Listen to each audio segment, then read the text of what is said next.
Oke, kita langsung aja ya. Timur Tengah lagi-lagi panas. Di satu sudut ada Iran, di sudut lain ada Israel. Dan jujur aja, ketegangan mereka ini bisa nyiprat ke kita semua. Nah, dalam beberapa menit ke depan, kita bakal coba bongkar kenapa masalah ini tuh jauh lebih ribet dari kelihatannya. Ada kutipan menarik nih. Ini kamu yang selalu ada pas ada bencana, atau justru bencananya ada karena kamu di sini? Nah, kayak ini kutipan ini pas banget ya buat situasi Iran-Israel sekarang. Rasanya konflik ini tuh jadi biang kerok dari banyak krisis lain. Sampai kita jadi mikir, ini tuh pemicunya atau cuma salah satu potongan dari kekacauan global yang lebih gede lagi? Terus, apa sih yang bikin konflik ini rumit banget? Coba deh, kita lihat reaksi di dalam Iran sendiri. Waktu sebagian orang berduka karena kehilangan pemimpinnya, sebagian yang lain malah nyalain kembang api buat ngerayain. Ini kan bukti kalau ceritanya nggak sesimpel satu negara yang kompak. Negaranya sendiri terbelah. Biar ngerti kenapa mereka sekarang jadi musuh bebuyutan, kita perlu mundur sedikit ke belakang, ke masa lalu mereka yang jujur cukup mengejutkan. Percaya nggak percaya, mereka itu pernah jadi teman baik loh. Yuk kita lihat gimana ceritanya hubungan mereka bisa jungkir balik 180 derajat. Gila kan perubahannya drastis banget. Coba bayangin, tahun 70-an Amerika Serikat itu malah bantu Iran buat mulai program nuklirnya.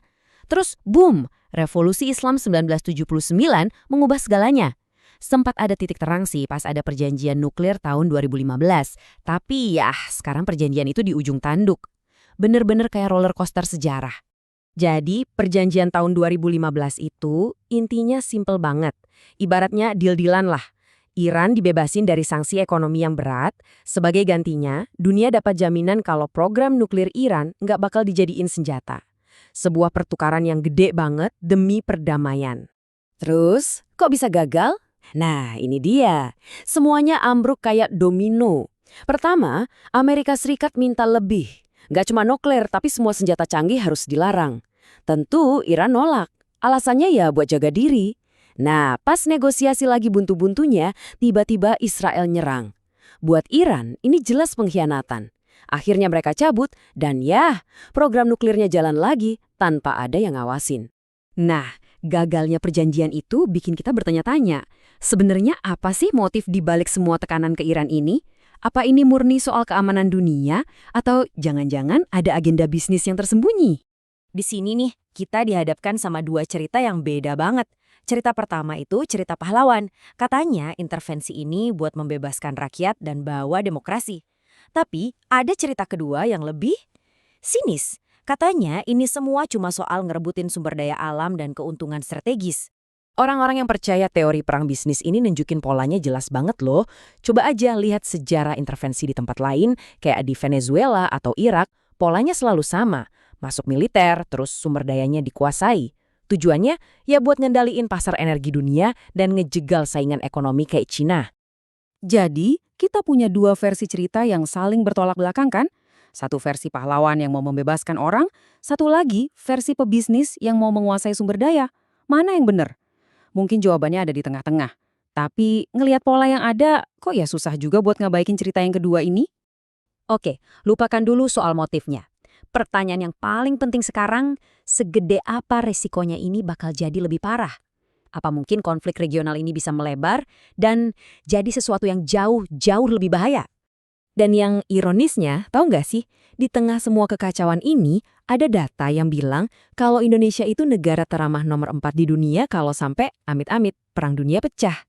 Tapi pertanyaannya, apa benar letak geografis yang aman ini bisa ngelindungin kita 100% dari dampak perang zaman sekarang? Soalnya, jadi tempat aman secara geografis bukan berarti kita bakal kebal dari efek dominonya.